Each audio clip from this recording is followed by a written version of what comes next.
I'm very excited today to talk about effective speaking in spontaneous situations. I thank you all for joining us, even though the title of my talk is grammatically incorrect. I thought that might scare a few of you away.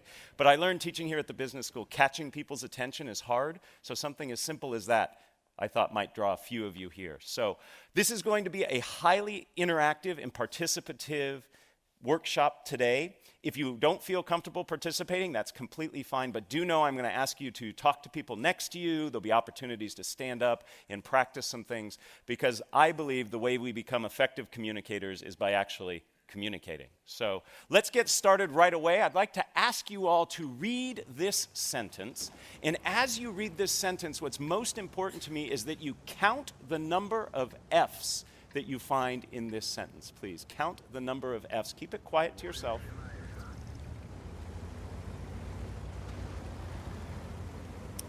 Give you just another couple seconds here. 3, 2, 1. Raise your hand, please, if you found 3 and only 3 F's. Excellent, great. Did anybody find 4? Anybody find only 5 F's? And anybody find 6? There's 6 F's. What 2-letter word ending in F did many of us miss? Of. We'll make sure to get this to you so you can torment your friends and family at a later date. When I first was exposed to this over 12 years ago, I only found 3, and I felt really stupid. So I like to start every workshop, every class I teach with this to pass that feeling along. No, that's not why I do this. I do this because this is a perfect analogy for what we're going to be talking about today. The vast majority of us in this room, very smart people in this room, were not as effective as we could have been in this activity. We didn't get it right. And the same is true when it comes to speaking in public, particularly when spontaneous speaking. It's little things that make a big difference in being effective. So today we're going to talk about little things in terms of your approach, your attitude, your practice, that can change how you feel when you speak in public. And we're going to be talking primarily about one type of public speaking. Not the type that you plan for in advance, the type that you actually spend time thinking about, you might even create slides for.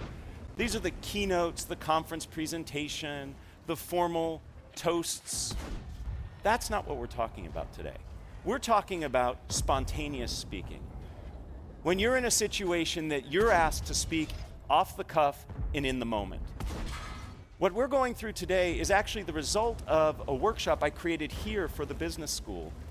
Several years ago, a survey was taken among the students, and they said, what are things we could do to help make you more successful here? And at the top of that list was this notion of responding to cold calls. Does everybody know what a cold call is? It's where the mean professor like me looks at some students and says, "What do you think?" And there was a lot of panic and a lot of silence. So as a result of that, this workshop was created, and a vast majority of first-year students here at the GSB go through this workshop. So I'm going to walk you through sort of a hybrid version of what they do. The reality is that spontaneous speaking is actually more prevalent than planned speaking. Perhaps it's giving introductions. You're at a dinner and somebody says, "You know so-and-so, would you mind introducing them?" Maybe it's giving feedback in the moment. Your boss turns to you and says, "Would you tell me what you think?" It could be a surprise toast. Or finally, it could be during the Q&A session. And by the way, we will leave plenty of time at the end of our day today for Q&A. I'd love to hear the questions you have about this topic or other topics related to communicating. So our agenda is simple. In order to be an effective communicator, regardless of if it's planned or spontaneous, you need to have your anxiety under control. So we'll start there. Second, what we're going to talk about is some ground rules for the interactivity we'll have today, and then finally we're going to get into the heart of what we'll be covering. And again, as I said, lots of activity, and I invite you to participate. So let's get started with anxiety management. 85% of people tell us that they're nervous when speaking in public, and I think the other 15% are lying. Okay? We could create a situation where we could make them nervous too. In fact, just this past week, a study from Chapman University asked Americans, what are the things you fear most? And among being caught in a surprise terrorist attack, having your identity stolen, was public speaking. Among the top 5 was speaking in front of others. This is a ubiquitous fear and one that I believe we can learn to manage. And I use that word manage very carefully because I don't think we ever want to overcome it. Anxiety actually helps us. It gives us energy, helps us focus, tells us what we're doing is important, but we want to learn to manage it. So I'd like to introduce you to a few techniques that can work, and all of these techniques are based on academic research. But before we get there, I'd love to ask you, what does it feel like when you're sitting in the audience watching a nervous speaker present? How do you feel? Just shout out a few things. How do you feel? Uncomfortable. I heard many of you going, yes, uncomfortable. It feels very awkward, doesn't it? So what do we do? Now, a couple of you probably like watching somebody suffer, okay? But most of us don't. So what do? We sit there and we nod and we smile, or we disengage. And to the nervous speaker looking out at his or her audience, seeing a bunch of people nodding or disengaged, that does not help. Okay? So we need to learn to manage our anxiety, because fundamentally, your job as a communicator, rather, regardless of if it's planned or spontaneous, is to make your audience comfortable. Because if they're comfortable, they can receive your message. And when I say comfortable, I am not referring to the fact that your message has to be sugar-coated and nice for them to hear. It can be a harsh message, but they have to be in a place where they can receive it.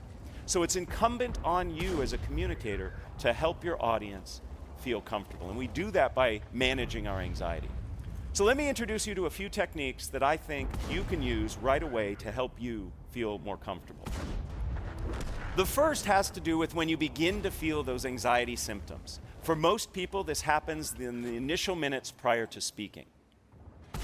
In this situation, what happens is many of us begin to feel whatever it is that happens to you. Maybe your stomach gets a little gurgly, maybe your legs begin to shake, maybe you begin to perspire. And then we start to say to ourselves, oh my goodness, I'm nervous. Uh-oh, they're gonna tell I'm nervous. This is not gonna go well. And we start spiraling out of control. So research on mindful attention tells us that when we begin to feel those anxiety symptoms, we simply greet our anxiety and say, hey, this is me feeling nervous. I'm about to do something of consequence. And simply by greeting your anxiety and acknowledging it, that it's normal and natural. Heck, 85% of people tell us they have it. You actually can stem the tide of that anxiety spiraling out of control. It's not necessarily going to reduce the anxiety, but it will stop it from spinning up. So the next time you begin to feel those anxiety signs, take a deep breath and say, this is me feeling anxious. I notice a few of you taking some notes. There's a handout that will come at the end that has everything that I'm supposed to say, okay? Can't guarantee I'm gonna say it, but you'll have it there. In addition to this approach, a technique that works very well, and this is a technique that I helped do some research on way back when I was in graduate school, has to do with reframing how you see the speaking situation. Most of us, when we are up presenting, planned or spontaneous, we feel that we have to do it right. And we feel like we are performing.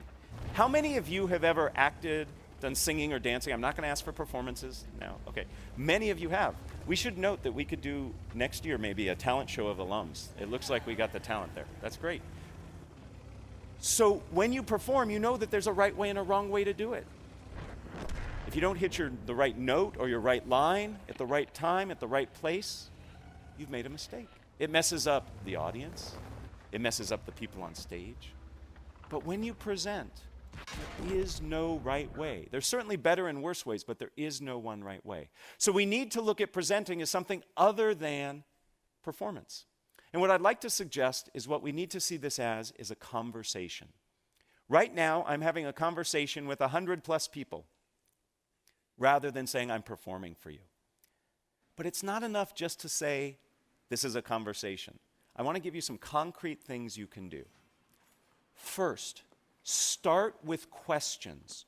Questions by their very nature are dialogic. They're two-way. What was one of the very first things I did here for you?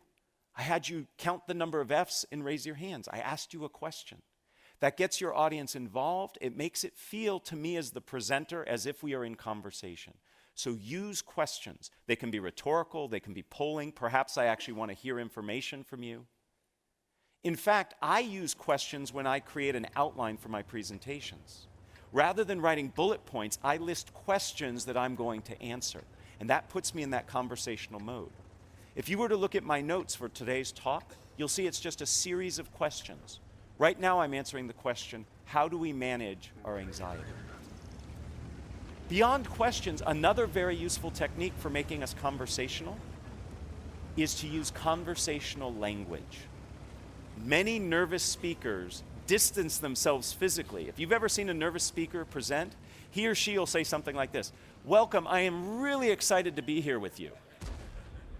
They pull as far away from you as possible because you threaten us, speakers. You make us nervous, so we want to get away from you. We do the same thing linguistically. We use language that distances ourselves. It's not unusual to hear a nervous speaker say something like, "One must consider the ramifications," or "Today we're going to cover step 1, step 2, step 3. That's very distancing language. To be more conversational, use conversational language. Instead of "one must consider," say, "This is important to you. We all need to be concerned with." Do you hear that inclusive conversational language? Has to do with the pronouns. Instead of step 1, step 2, step 3. First, what we need to do is this. The second thing you should consider is here. Use conversational language. So being conversational can also help you manage your anxiety. The third technique I'd like to share is research that I actually started when I was an undergraduate here. I was very fortunate to study with Phil Zimbardo of the Stanford Prison Experiment fame. Many people don't know that Zim actually was instrumental in starting one of the very first shyness institutes in the world, and especially in the country. And I did some research with him that looked at how your orientation to time influences how you react. And what we learned is if you can bring yourself into the present moment, rather than being worried about the future consequences, you can actually be less nervous. Most of us, when we present, are worried about the future consequences. My students are worried they're not going to get the right grade. Some of you are worried you might not get the funding, you might not get the support, you might not get the laughs that you want. All of those are future states. So if we can bring ourselves into the present moment, we're not going to be as concerned about those future states, and therefore we'll be less nervous. There are lots of ways to become present-oriented. I know a professional speaker. He's paid $10,000 an hour to speak. It's a good gig. He gets very nervous. He's up in front of crowds of thousands. Behind the stage, what he does is 100 push-ups right before he comes out. You can't be that physically active and not be in the present moment. Now, I'm not recommending all of us go to that level of exertion because he starts out of breath and sweaty, okay? But a walk around the building before you speak, that can do it. There are other ways. If you've ever watched athletes perform and get ready to do their event, they listen to music. They focus on a song or a playlist that helps get them in the moment. You can do things as simple as counting backwards from 100 by tough numbers like 17. I'm going to pause because I know people in the room are trying. Yeah. Gets hard after that third or fourth one, I know. My favorite way to get present-oriented is to say tongue twisters. Saying a tongue twister forces you to be in the moment, otherwise you'll say it wrong. And it has the added benefit of warming up your voice. Most nervous speakers don't warm up their voice. They retreat inside themselves and start saying all these bad things to themselves. So saying a tongue twister can help you be both present-oriented and warm up your voice. Remember I said today we're going to have a lot of participation? I'm going to ask you to repeat after me my favorite tongue twister. And I like this tongue twister because if you say it wrong, you say a naughty word. And I'm going to be listening to see if I hear any naughty words this morning. Okay? Repeat after me. It's only 3 phrases. I slit a sheet. A sheet I slit. And on that slitted sheet I sit. Oh, very good. No shits. Excellent. Very good. Now, in that moment, you weren't worried about, I'm in front of all these people, this is weird, this guy's having me do this. You were so focused on saying it right and trying to figure out what the naughty word was that you were in the present moment. That's how easy it is. So it's very possible for us to manage our anxiety. We can do it initially by greeting the anxiety when we begin to feel those signs. We can do it when we reframe the situation as a conversation, and we do it when we become present-oriented. Those are 3 of many tools that exist to help you manage your anxiety. If you have questions about other ways, I'm happy to chat with you.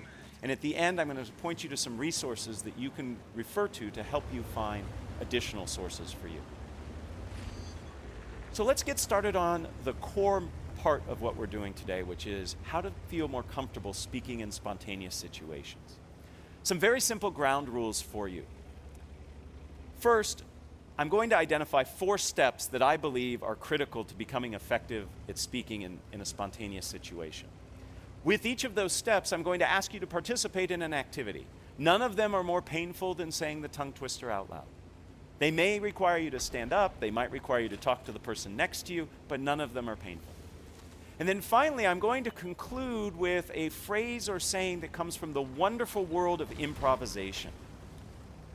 Through the continuing studies program here at Stanford for the past 5 years, I have co-taught a class with Adam Tobin. He is a lecturer in the creative arts department. He teaches film and new media, and he's an expert at improv. And we've partnered together to help people learn how to speak more spontaneously. We call it improvisationally speaking. And Adam has taught me wonderful phrases and ideas from improv that I want to impart to you that really stick. That's why I'm sharing them with you, to help you remember these techniques. And again, at the end of all this, you'll get a handout that has this listed. So let's get started. The very first thing that gets in people's way when it comes to spontaneous speaking is themselves. We get in our own way. We want to be perfect. We want to give the right answer. We want our toast to be incredibly memorable. These things are burdened by our effort, by our trying. The best thing we can do, the first step in our process, is to get ourselves out of the way. Easier said than done. Most of us in this room are in this room because we are type A personalities. We work hard, we think fast, we make sure that we get things right. But that can actually serve as a disservice as we try to speak in the moment. I'd like to demonstrate a little of this for you, and I need your help to do that. So we're going to do our first activity. We are going to do an activity that's called Shout the Wrong Name. In a moment, if you are able and willing, I'm going to ask you to stand. And I am going to ask you for about 30 seconds to look all around you in this environment, and you are going to point at different things. And I know it's rude to point, but for this exercise, please point. I want you to point to things, and you are going to call the things you are pointing to out loud anything but what they really are. So I might point to this and say refrigerator. I might point to this and say cat. I am pointing to anything in your environment around you. It can be the person sitting next to you, standing next to you.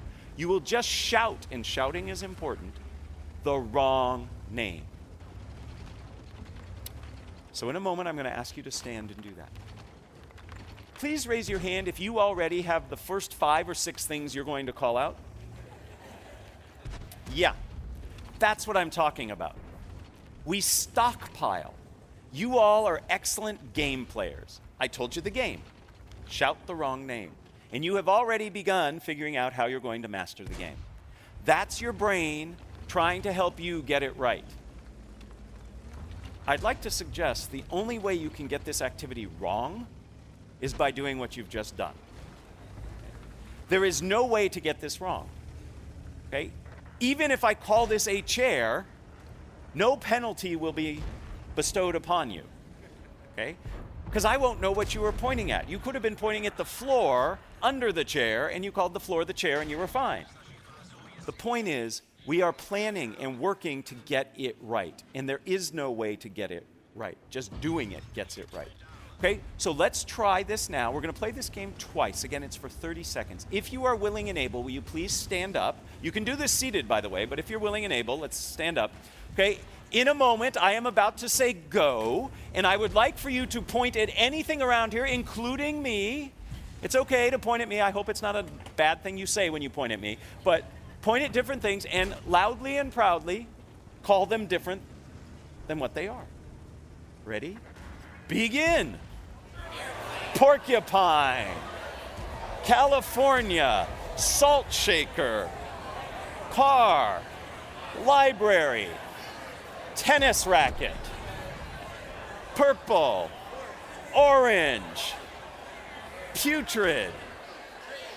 Hello. Time.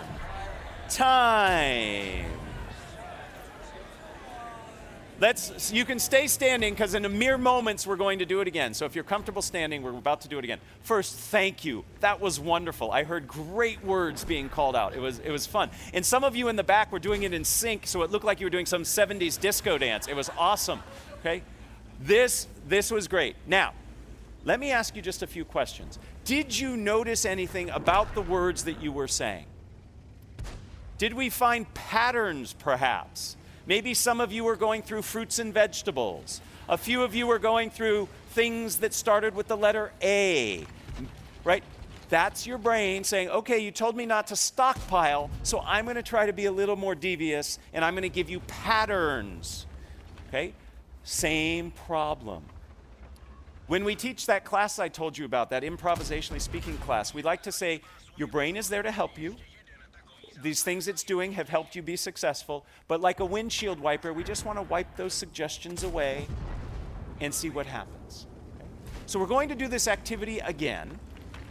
This time, try the best you can to thank your brain if it provides you with patterns or stockpiles, and just say, thank you, brain, and disregard them. Okay? So let's see what happens when we're not stockpiling and we're not playing off patterns. We'll do this for only 15 seconds. See how this feels. Baby steps. Ready? Begin. Kodak.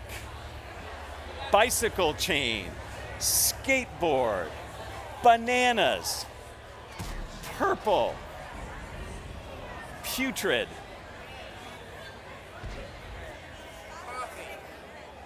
Time. Please have a seat. Thank you again. Did you notice a difference between the second time and the first time? Yes. Was it a little easier that second time? No. That's okay. We're just starting. These skills are not like a light switch. It's not like you learn these skills and then all of a sudden you can execute on them. This is a wonderful game. This is a wonderful game to train your brain to get out of its own way. You can play this game anywhere, anytime. I like to play this game when I'm sitting in traffic. Makes me feel better. I shout things out. They're not the naughty things that I want to be shouting out, but I shout out things and it helps. You're training yourself to get out of your own way. You're working against the muscle memory that you've developed over the course of your life with a brain that acts very fast to help you solve problems. But in essence, in spontaneous speaking situations, you put too much pressure on yourself trying to figure out how to get it right. So a game like this teaches us to get out of our own way. It teaches us to see the things that we do that prevent us from acting spontaneously. In essence, we are reacting rather than responding. To react means to act again. You've thought it and now you're acting on it. That takes too long and it's too thoughtful. We want to respond in a way that's genuine and authentic. So the maxim I would like for you to take from this, and again, these maxims come from improvisation, is one of my favorite: dare to be dull. And in a room like this, telling you dare to be dull is offensive, and I apologize. But this will help. Rather than striving for greatness, dare to be dull. And if you dare to be dull and allow yourself that, you will reach that greatness. It's when you set greatness as your target that it gets in the way of you ever getting there. Because you over-evaluate, you over-analyze, you freeze up. So the first step in our process today is to get out of our own way. Dare to be dull. Easier said than done, but once you practice, and a game just as simple as the one we practiced is a great way to do it. But that's not enough. Getting out of our own way is important, but the second step of our process has us change how we see the situation we find ourselves in. We need to see the speaking opportunity that we are a part of as an opportunity rather than a challenge and a threat.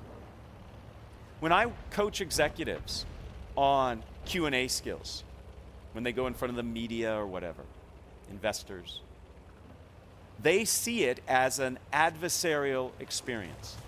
Me versus them. And one of the first things I work on is change the way you approach it. A Q&A session, for example, is an opportunity for you. It's an opportunity to clarify. It's an opportunity to understand what people are thinking. So if we look at it as an opportunity, it feels very different. We see it differently, and therefore we have more freedom to respond. When I feel that you are challenging me, I am going to do the bare minimum to respond and protect myself. If I see this as an opportunity where I have a chance to explain and expand, I'm going to interact differently with you. So spontaneous speaking situations are ones that afford you opportunities. So when you're at a corporate dinner and your boss turns to you and says, oh, you know him better than the rest, would you mind introducing him? You say, great, thank you for the opportunity, rather than, right, I better get this right. So see things as an opportunity. I have a game to play to help us with this. This is a fun one. The holidays are approaching. We all in this room are going to give and receive gifts. Here's how this game will work. It works best if you have a partner. So I'm hoping you can work with somebody sitting next to you. If there's nobody sitting next to you, turn around, introduce yourself, great way to connect. If not, you can play this game by yourself. It's just a little harder and you can't do the second part of the game. So after I explain the game, this gives you a chance to get to know somebody.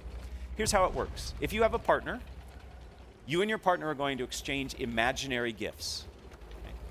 Pretend you have a gift. It can be a big gift, it can be a small gift. And you will give your gift to your partner. Your partner will take the gift and open it up and will tell you what you gave them. Because you just gave them a gift. So you are going to open up the box and you're going to look inside and you are going to say the first thing that comes to your mind in the moment, not the thing you have all just thought of.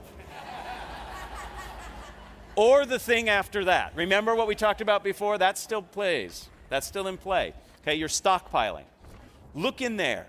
My favorite that I said, somebody gave me a gift during playing this game. I looked inside and I saw a frog leg. I don't know why I saw a frog leg, but that's what I said. That's the first part of the activity. Now, the opportunity is twofold in this game. The opportunity is for you, the gift receiver, to name a gift. That's kind of fun. That's an opportunity. It's not a threat. But the real opportunity is for the gift giver. Because the gift giver then has to say, so you look and you say, thank you for giving me a frog's leg. And the person will look at you and say, I knew you wanted a frog's leg because. So whatever you find, the person who has received it is going to say, absolutely, I'm so glad you're happy. I got it for you because. So you have to respond to whatever they say, right? What a great opportunity. Now, some of you are sitting there going, oh, that's hard. I don't want to do it. I'm going to make a fool out of myself. Others of you, are, if you're following this advice, are saying, what a great opportunity, right? So the game, again, is played like this. You and your partner will each will exchange a gift. One will start, then the other will follow. The first person will give a gift to the second person. Second person opens the box, however big the box is. And if the box is big and you find a penny in it, perfect, doesn't matter. If the box is heavy and you find a feather in it, fine. There's no way to get it wrong, okay? Whatever's in the box is in the box. You can return it and get what you wanted later, okay?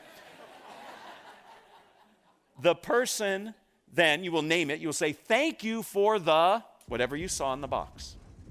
The person who gave it to you will say, I'm so glad you're excited. I got it for you because. And you will give a reason that you got them whatever they decided you gave them. Make sense? All right. So very quickly, just in 5 seconds, find a partner if you're willing to do this with a partner. Everybody have a partner? Okay.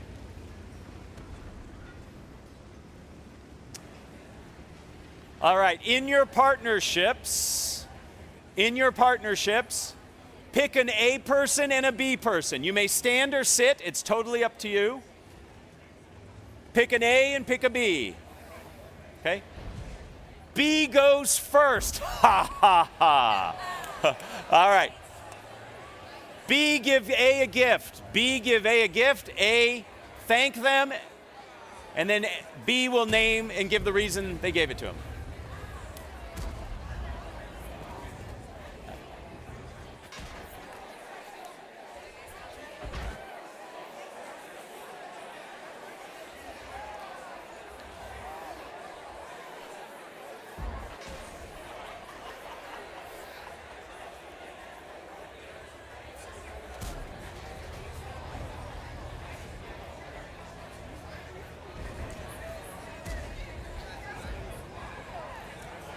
If you have not switched, switch please. If you have not switched, switch please.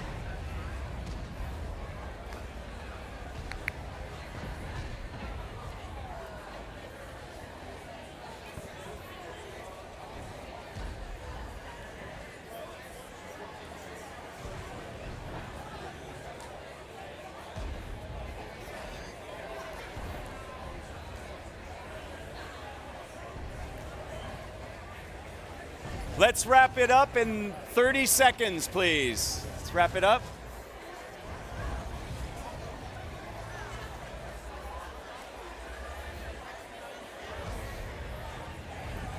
All right, if we can all have our seats.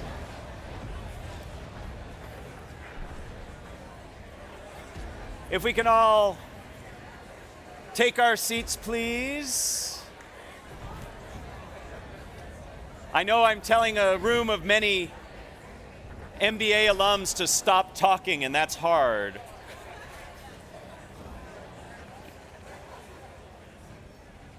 All right, ladies and gentlemen, did you get what you wanted? Pretty neat, huh? You always get what you want. Now, for some of you, this was really hard because you were really taking the challenge and not seeing what was in the box until you looked in there. Okay? Was anybody surprised by what you found in the box? What did you find, sir? What was in the box? What? Wow. Nice. Nice. If you've got a Ferrari, you need a transmission. I like it. Who else found something that was surprising? What did you find? A live unicorn. That's a great gift, right? How was it as the gift giver? Were you surprised at what your partner found in the box? Isn't it interesting that when we give an imaginary gift, knowing that the person's going to name it, we already have in mind what they're going to find? And when they say live unicorn, we go, well, that's interesting, right? So the point of this game is to, one, remind ourselves we have to get out of our own way, like we talked about before, but to see this as an opportunity and to have fun. I love watching people play this game. The number of smiles that I saw amongst you, and I have to admit, when I first started, some of you looked a little dour, a little doubting, okay? But in that last game, you were all smiling and looked like you were having fun. So when you reframe the spontaneous speaking opportunity as an opportunity, as something that you can co-create and share, all of a sudden, you are less nervous, less defensive, and you can accomplish something pretty darn good. In this case, a fun outcome. This reminds us of perhaps the most famous of all improvisation sayings, yes and. A lot of us live our communication lives saying no but. Yes and opens up a tremendous amount of opportunities. And this doesn't mean you have to say yes and to a question somebody asks. This just means the approach you take to the situation. So you're going to ask me questions. That's an opportunity. Yes, and I will follow through. Versus no and being defensive. So we've accomplished the first two steps of our process. First, we get out of our own way, and second, we reframe the situation as an opportunity. The next phase is also hard, but very rewarding, and that is to slow down and listen. You need to understand the demands of the requirement you find yourself in order to respond appropriately. But often, we jump ahead. We listen just enough to think we got it, and then we go ahead, starting to think about what we're going to respond, and then we respond. We really need to listen. Because fundamentally, as a communicator, your job is to be in service of your audience. And if you don't understand what your audience is asking or needs, you can't fulfill that obligation. So we need to slow down and listen. I have a fun game to play.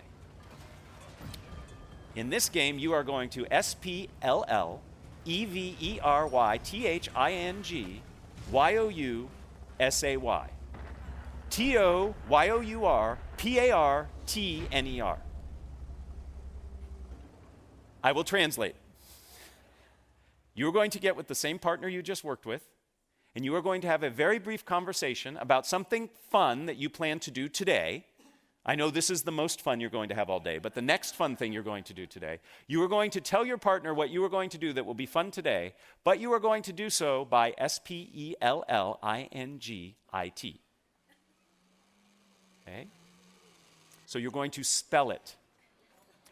It's okay if you are not a good speller. Okay?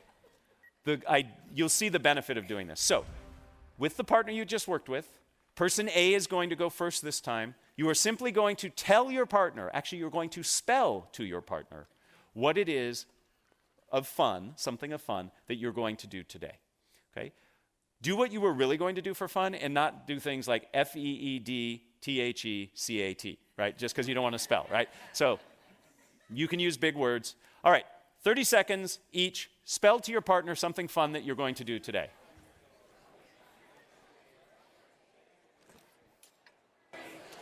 Would you like to play?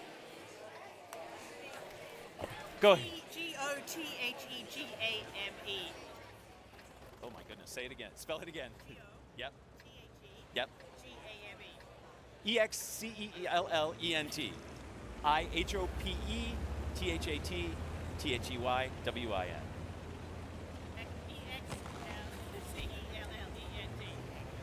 Thank you. That was very good. Thank you.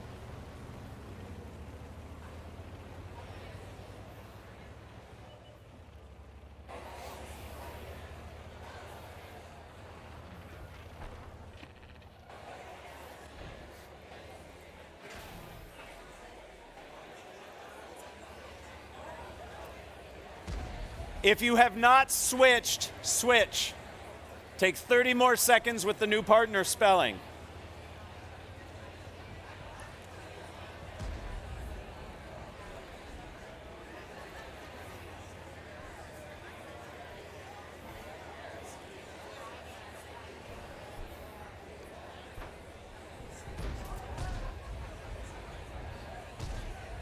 GREAT exclamation point.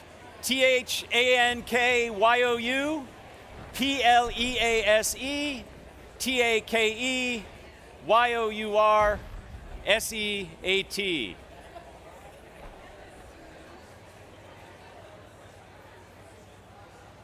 So what did we learn?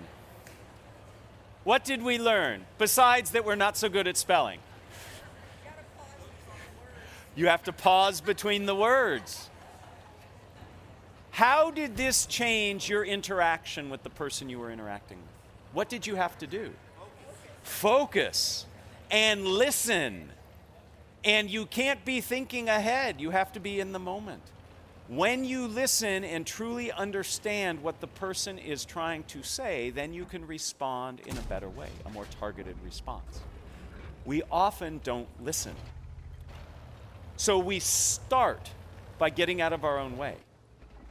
We then reframe the situation as an opportunity. Those are things we do inside our head. But in the moment of interacting, we have to listen first before we can respond to the spontaneous request. Perhaps my most favorite maxim comes from this activity. Don't just do something, stand there. Listen, and then respond. Now, how do we respond? That brings us to the fourth part of our process. And that is, we have to tell a story. We respond in a way that has a structure. All stories have structure. We have to respond in a structured way. The key to successful spontaneous speaking, and by the way, planned speaking, is having a structure. I would like to introduce you to two of the most prevalent and popular and useful structures you can use to communicate a message in a spontaneous situation. But before we get there, we have to talk about the value of structure. It increases what is called processing fluency, the effectiveness of which or through which we process information. We actually process structured information roughly 40% more effectively and efficiently than information that's not structured. I love looking out in this audience because you will remember, as I remember, phone numbers. When you had to remember them if you wanted to call somebody. Okay, young folks today don't need to remember phone numbers. They just need to look at a picture, push a button, and then the voice starts talking on the other end. 10-digit phone numbers, it's actually hard to remember 10-digit phone numbers. How did you do it? You chunked it into a structure, 3, 3, and 4. Structure helps us remember. The same is true when speaking spontaneously or in a planned situation. So let me introduce you to 2 useful structures. The first useful structure you have probably heard or used in some incarnation. It is the problem, solution, benefit structure. You start by talking about what the issue is, the problem. You then talk about a way of solving it, and then you talk about the benefits of following through on it. Very persuasive, very effective. Helps you as the speaker remember it, helps your audience know where you're going with it. When I was a tour guide on this campus many, many, many years ago, what do you think the single most important thing they drilled into our head? It took a full quarter, by the way, to train to be a tour guide here. They used to line us up at one end of the quad and have us walk backwards straight, and if you failed, you had to start over. To this day, I can walk backwards in a straight line because of that. As part of that training, what do you think the most important thing they taught us was? Never lose your tour group. I'm not joking. Never lose your tour group. The same is true as a presenter. Never lose your audience. The way you keep your audience on track is by providing structure. None of you would go on a tour with me if I said, "Hi, my name's Matt, let's go." You want to know where you're going, why you're going there, how long it's going to take. You need to set expectations, and structure does that. Problem, solution, benefit is a wonderful structure to have in your back pocket.